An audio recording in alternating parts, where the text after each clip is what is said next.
YouTube, welcome back to episode 2 of the weekly anime and manga roundup. And honestly, I'm probably gonna have to change that name because today we're gonna be talking about a little bit more than just anime and manga, because that Marvel Zombies show dropped this week, and I have my opinions on that. But before we get into that, we're gonna start off a little bit of Boruto action, right? And before I get into the Boruto action, I need to lay this groundwork.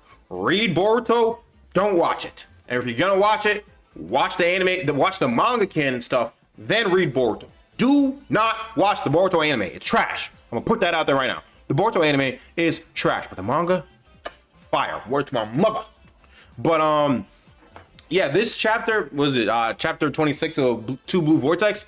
It really wasn't an action heavy chapter, which I kind of like because the past few chapters have been pretty action heavy, especially fighting with Jura and stuff like that. Spoilers, I guess, if it's not obvious. But I do like when they kind of slow down and take their time with it, right? Like setting up the whole, like the repercussions of everything, right? Like Shikamaru kind of working with Boruto and the village. Also, I hate those 2 old fucks that they have. Why are they still alive? Those 2 old fucks. The people who are reading Boruto, those like the village elders. Fuck those guys. And the fire daimyo. Fuck that guy. The most threatening thing to the entire planet is happening right now. There's essentially multiple 10 Tails level beings, right? Running around. And you're like, maybe we should get rid of the ninja villages. What the fuck? How does that make sense, bro? That's like real world government fucking type of logic. But back to it, right? Obviously, they think that Boruto killed Naruto, because they think he's Kawaki, but whatever. Yeah, they think Boruto killed Naruto. So if anybody in the village is working with Boruto, they want to get him up out of there, right? And I love that. I love that we're having consequences for the actions that we're taking, right? One of the things I felt got a little bit lost towards the end of Naruto was that your actions have consequences. Because I'm not gonna lie to you, bro. They was just giving everybody everything, right? Like, I remember in early Naruto, and this is going to be like a power to consequence type of thing, right? Powers came with consequences, right? Like, it was always like, oh, like Kakashi can only use the Sharingan or the Chidori or the Lightning Blade a certain amount of times. Sasuke can only use this a certain amount of times, right? It was kind of like that, right? But as you get further into Naruto, those consequences don't fucking matter. They don't matter anymore, right? But now in Boruto, I guess because we've scaled to that aspect, the consequences are coming in the fact of like political consequences, right? I love that. I love that Shikamaru was like the 8th Hokage stand-in, because he doesn't like to call himself the 8th Hokage, is going through some type of I don't want to say character arc, but turmoil, right? He's coming through some type of turmoil. He has to fight between his instincts and knowing that Boruto didn't really kill Naruto, and that Naruto might actually still be alive. Yeah, I think he believes that Naruto is still alive, right? But I love that we're writing that, right? They're sticking to it, and they're kind of making it like he's in between a rock and a hard place. It's like, all right, bro, I'm the village leader right now, and they need me to be the village leader, but I also need to help Boruto and Kashin Koji out, because if I don't, like, we're all dead. Like, essentially, Jura's gonna kill us all, and there's gonna be nobody to stop us, and I love that. And yeah, that was pretty much my opinions on that chapter. I do think at the beginning, the Himawari and Ino and Sai's son, I can't remember his Inojin. I know he's 15 and she's 12, but it's a little weird. It's a little weird, but what do I know? It wouldn't be me, but whatever. Anyways, next we're gonna talk about Gachi Akira. I have been watching Gachi Akira. I didn't talk about it last episode because it completely blanked. Actually, I don't think I watched that week's episode, but I could have just talked about it in general. I actually used to call it Gachi Akuda, but I think it's pronounced Gachi Akira. And I'm not gonna lie to you, this is one of my favorite new gens that are out. I love the art style of Gachi Akira. Like, just the drawing, how the thick lines and like the set pieces, the clothing and all that kind of stuff. It's giving, oh my god. It gives me a darker Bleach vibe, right? Yeah, I'd say it gives a darker Bleach vibe in the sense of the setting. Not necessarily that the story is darker than Bleach, because I don't really think the Bleach story is that dark. I don't even think... I mean, Gachi Akira's story is kind of dark. Bleach's story gets dark once you figure out about like stuff like with the Quincy's and all that kind of stuff, like the Quincy genocide and all that. That's pretty dark. Like, knowing the history of the Soul Society and all that kind of stuff. But I feel like other than that, Bleach is not dark of a story. But, we could have different opinions on that. But just the world setting, right? The fact that they're all on essentially our world, but it's just covered in trash, right? Like, there's literally no sun. And I like that, right? Okay, not for me personally, but for the setting. I feel like it fits so well with it, right? Like the aesthetic of the show. There we go. The aesthetic of the show is what I really love, like the aesthetic of the world.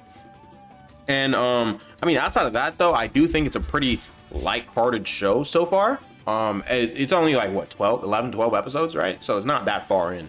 So it hasn't really gotten to like the dark stuff yet. We're alluding to it, but I do like what I'm seeing so far, and I will be tapped in, especially I might even pick up the manga after season 1 ends. But Gachiaka, you know, pretty good. Rudo, them fighting that girl, her being able to like control people with her I want to say treasured weapon, but it's like sacred something. I can't remember the name of what they call the weapons, but her being able to like control people with like pheromones and scent, that's a really cool power. And the fact that all they had to do was keep the masks on. I love how they like alluded to her powers, right? Like if you really think about it retroactively, it's so obvious what her powers is. And I was like, she keeps talking about smell. She tell them to take their masks off. Like it's kind of obvious, like she has something to do with scent. And it is kind of funny that the scent, I think it comes from her shoes. That's a little bit funny. But next, we're going to talk about Modulo, or Modulo, or however the hell you, or Majuro, or however the hell you pronounce it, right? JJK Shippuden, essentially. That's what it is. Kind of not.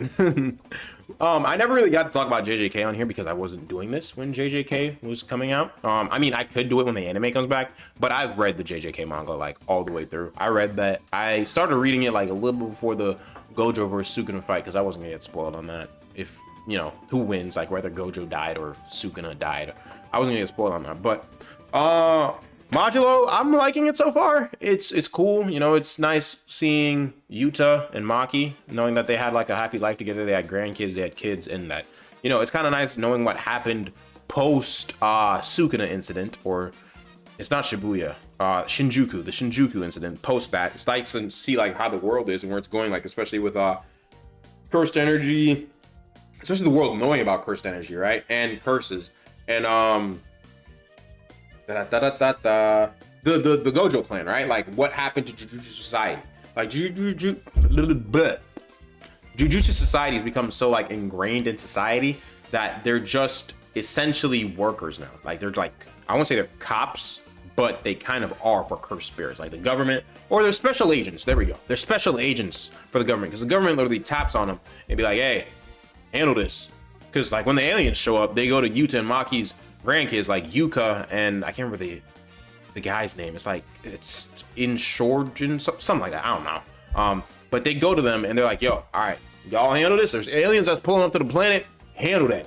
There's a Sukuna level threat sitting above us right now. Go handle that. And I think that's so funny that there's a level called a Sukuna level threat, because essentially that's not crazy to say. Not that the aliens are a Sukuna level threat, but the fact that there is a title for that now, because Ryuma and Sukuna was such like a one-of-one. Oh my god, I'm glazing the fuck out of this guy. He was such a one-of-one villain. Like nobody ever, except Gojo. I genuinely think that if Sukuna didn't have Megumi's technique, Gojo would have won that fight. If True Form Sukuna goes against Gojo, I think Gojo's winning that fight. But that's neither here nor there.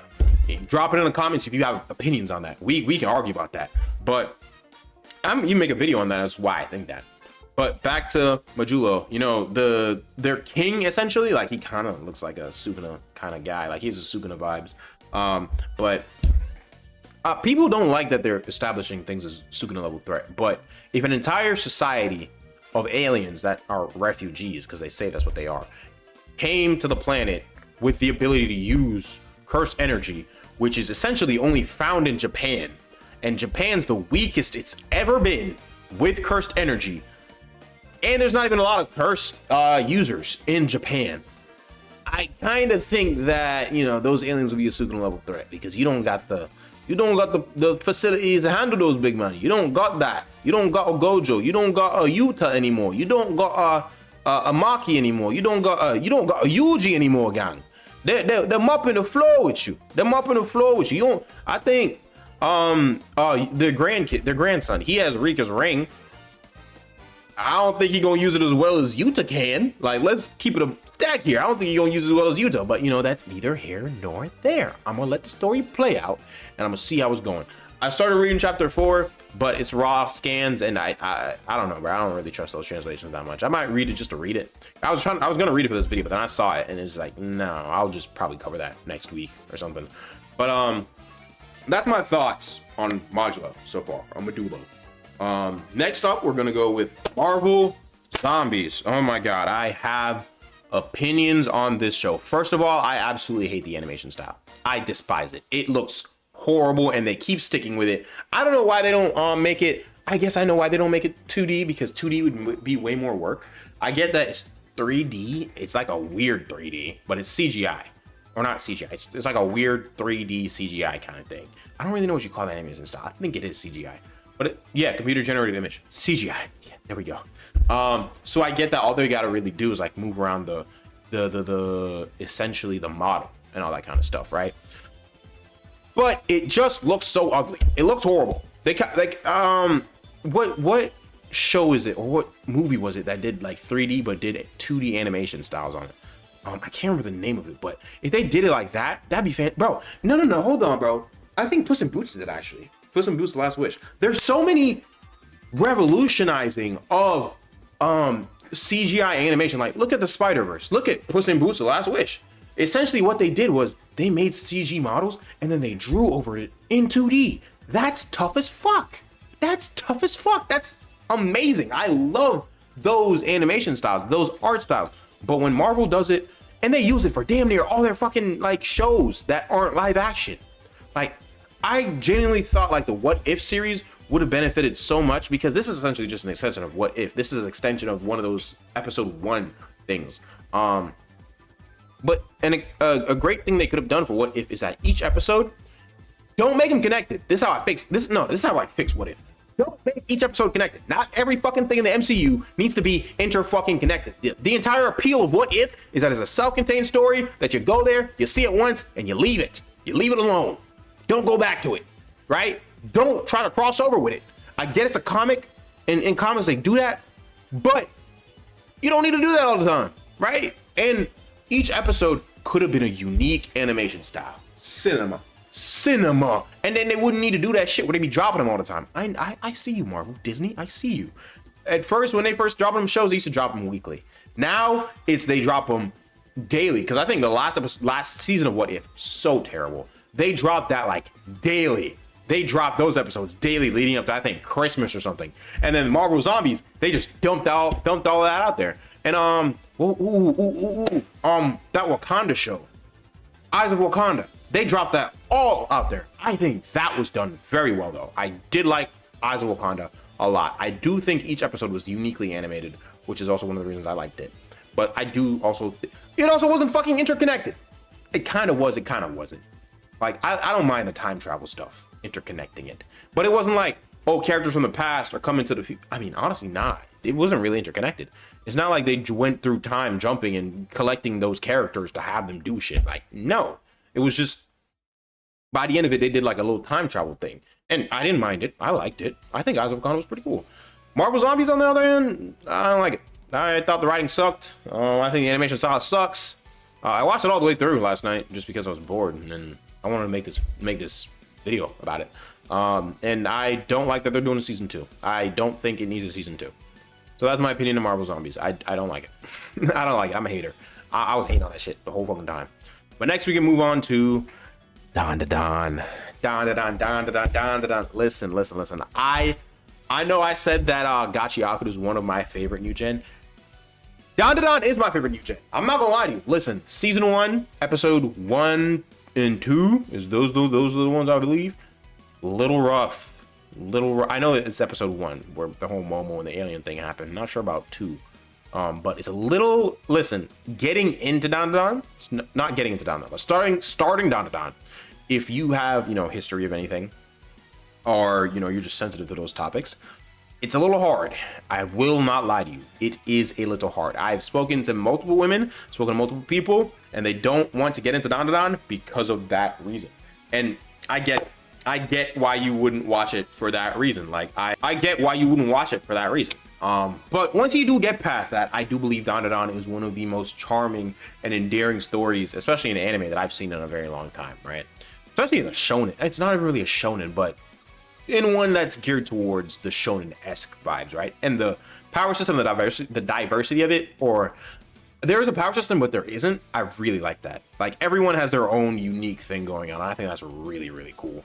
But they kind of, in some way, overlap, right? Like, Okarun went to the Chiquichitas, I think his name is. He went to him to try to, like, have him train him. But obviously, like, Chiquichita punches. Okarun kicks. So, like, he went to the granny. The granny started helping him. And, like, oh, and even, like, when they were training with, well, not Momo. What's that other girl? The pink hair girl. Oh, Acrosilky. Acrosilky, the girl. Yeah, you know what I'm talking about. When they were training, and they were training with rhythm, I love that. It's the idea that it's not like you're getting stronger. Like, you have all the power that you need. It's just that you need to get better at using it. I love that.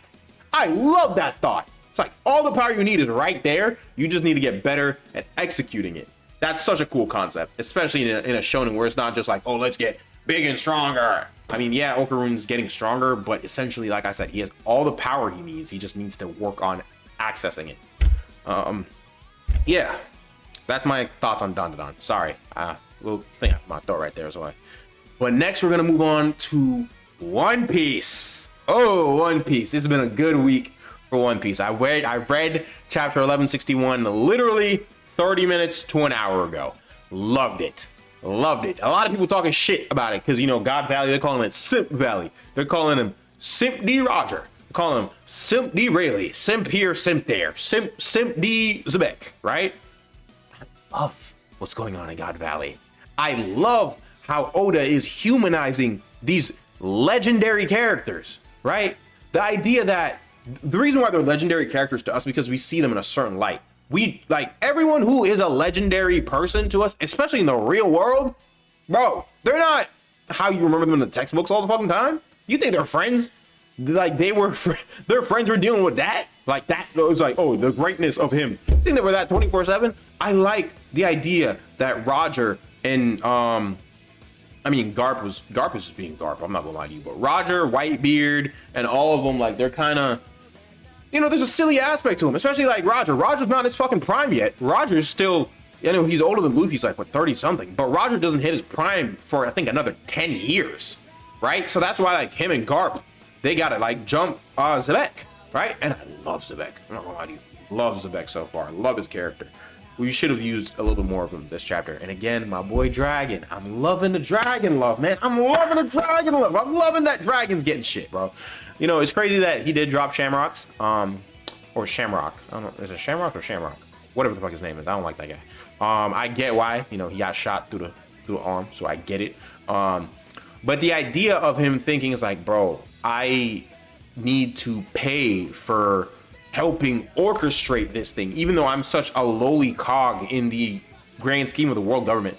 He's taking responsibility for his actions in a certain way, right? He's like, oh, bro, this is my fault. Like, I am helping to enable this. I came here and I was shooting people. He wasn't killing them, but I was putting them to sleep and all that kind of stuff. I love that. Oh, and bro, the ending with Rayleigh and Shaggy, nigga, fuck Summers. Fuck Summers. Oh my God, Oda, you're so good. The idea that you introduced, bro, Summers has been introduced probably like less than 20 chapters now, and I despise Summers. I mean, Garland was introduced like 100 chapters ago. When did Garland get introduced? It was a minute ago because the anime's past it, so it's been a minute. But when Garland got introduced, it was like he was the one who punishes celestial dragons, right? So I'm just like, all right, cool. You know, the celestial dragon he was punishing was definitely like one of the good ones. Crazy to say, but he's one of the good ones, right? He was killing them. He killed one of the good ones, so that was reason enough to hate him. But once you get to God Valley and see what he did to essentially a woman who was waiting for him to come back so they could be a family together, he kills her immediately, right? Or he, you know, stabs her. He doesn't kill her. She's bleeding out. And before he does that, he's like, yeah, I've already replaced you. Like, I found a better, upgraded version of what you should have been, right? Like, I just need to win this and I'll get her. She's mine. I hate him, but I love that so much. Like, Oda is so good at making you hating a character. And he's also so good at making you love characters. It's actually crazy when you really think about it. But yeah, this chapter of One Piece, love it, man. Rayleigh packing up Summers. Love it. Garp hunting down Linlin, Whitebeard, and Kaido. Love it. I know there's jokes going around about Garp got 3 admirals running, but let's be for real here. Do I think Garp would win? I don't think Garp would lose necessarily, especially like, I mean, I ain't gonna lie, bro. Garp jumped all of Pirate Island, and the only reason he'd lose is because niggas was sneaking his ass. I ain't gonna cap you, and he had Kuzan. But Garp, think he could hold his own. I'm not gonna lie to you. I think he could hold his own. These characters aren't in their primes yet. Garp, I think Garp is older than them. I might be wrong though. They might be the same age. But you know, Garp is like they always said this. Like back in the day, Garp was a demon to these pirates. Like these pirates see Garp pulling up, they outdoor. So yeah, of course it's gonna apply to the admirals, bro. And especially because they're not admirals yet. They don't have their own crews yet. So yeah, I kind of think that, you know, they see Garp, especially, and also their priorities in the island. Like they're there for the fruits. They're there for the treasure. Like Garp being there and taking that fight with Garp is just stupid. Let's be honest here. But yeah, that's 1161 for One Piece. Now let's talk about One Piece 1144. Right? I think that's what the episode was. 1143. Great. I loved it. 1144 was magic. One Piece episode 1144 was magic. Bro, the animation, the direction, the camera angles, oh my god. Like when the 5 elders showed up in the manga, that was hype as hell. Because we were seeing we were seeing them show up for the first time to do shit, to be honest with you. We are seeing them do something for the first fucking time in ever. Other than Saturn, because Saturn had been there for like a few chapters before that, right? But seeing them pull up and just the atmosphere of the island changing, and I think I'm not sure if it's out in dub, but I did see an edit where they kind of like dubbed the voice, and it was so good. It was so good, bro. The animation on the 5 elders, the animation of seeing how small Luffy is in comparison to them. Oh my god. And that nigga running around the entire island with the sword, taking out all the pacifistas, raising up. Phenomenal episode. Phenomenal episode. And then we get back to Zoro versus Lucci. It looked great. I don't know why Zoro's struggling with Lucci. Pack his ass the fuck up and get the fuck up out of there, Zoro. Let's be honest here. But yeah, man, I ain't gonna lie to you, bro. One Piece is on a high right now. The manga's hitting. The animation in the anime is good. The pacing's pretty good. I do think it's kind of crazy that they're still in Egghead, but maybe Egghead was longer than I thought in the manga. I don't remember. That shit was dropping weekly and they weren't stretching shit. But it is kind of crazy that you guys, for who are watching the One Piece anime, you're still in Egghead. I pray for you. Elbaf's gonna be good though. I mean, shit, we're still in fucking Elbaf. We're in the flashback of Elbaf. Damn, it's just crazy. But yeah, that's the weekly roundup, right? I might just call this the weekly roundup or weekly. Ooh, Peacemaker season 2. You see, this is why I said that I can't just name this the anime and manga weekly roundup anymore. Peacemaker episode 6. Love it. Love it. The idea that Harcourt got there immediately and then she was like, why are there only white people here? Where are the people of color? Where are the black people? Where are the Hispanic people? There's just white people here. That's crazy to me. Economos is dumb for staying in that house. I'm not gonna lie to you. Economos shouldn't stay in the fucking house. He should have left. Adrian, love Adrian. I don't like that he was mean to his mom. I don't like that. His mom was trying to be a nice lady. Did she talk too much on the Harcourt stuff? Yes, but Adrian also told her stuff. So I do think that's just him reaping the seeds that he sowed. I ain't gonna lie, bro. He a better man than me. I don't do drugs, but all that money down there in that basement, bro. I ain't gonna lie, bro. If I would have been friends with him just for that. Start sneaking shit. Probably would have killed my ass, but whatever. I also love the idea that he went to the alternate universe and he's exactly the same, except that he's not racist. Or no, he's exactly the same. He's exactly the same. He is Peacemaker because Peacemaker's racist. That's literally the only reason. That's the only difference between the two of them. And that little line where he's like, oh, my dad's not gay. My dad's still here. No, your dad's gay, buddy. He's just in the closet because he's on the fucking Nazi planet. And when they were like, when they all saw Adebayo or Leota walking on the sidewalk, and Keith jumped out, and he's like, one of the blacks got out. One of the blacks got out. Got out of where? They keep him in concentration camps? That shit is fucking crazy. But yeah, man, I do think the Earth X twist was a little obvious on James Gunn's part, but I don't think he. I mean, if you know anything about comics, you kind of see that coming.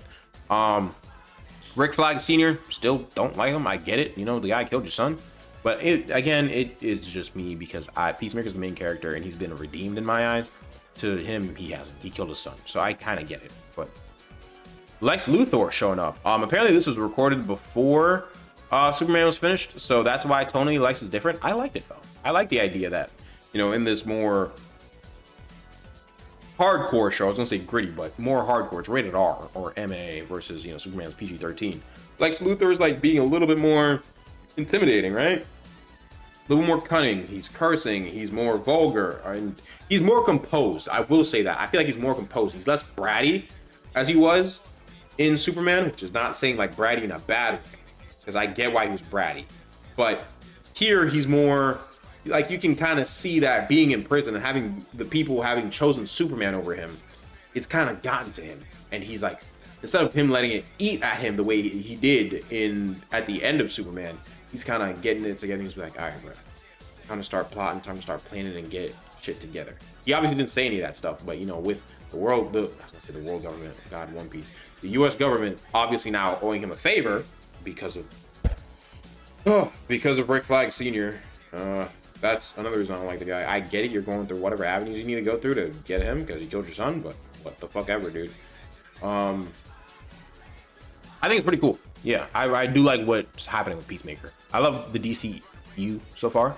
Creature Commanders, I do think that was an interesting first drop. It's a very James Gunn first drop. That I will say, that's one thing that I do have with the DCU is that the projects that have come out so far, they are very James Gunn-esque projects, which are good. Don't get me wrong, they're good. I just would like some, and I get that, you know, he's like, you know, when a script is ready, whenever this is that, but I feel like one of the things that fell hard off,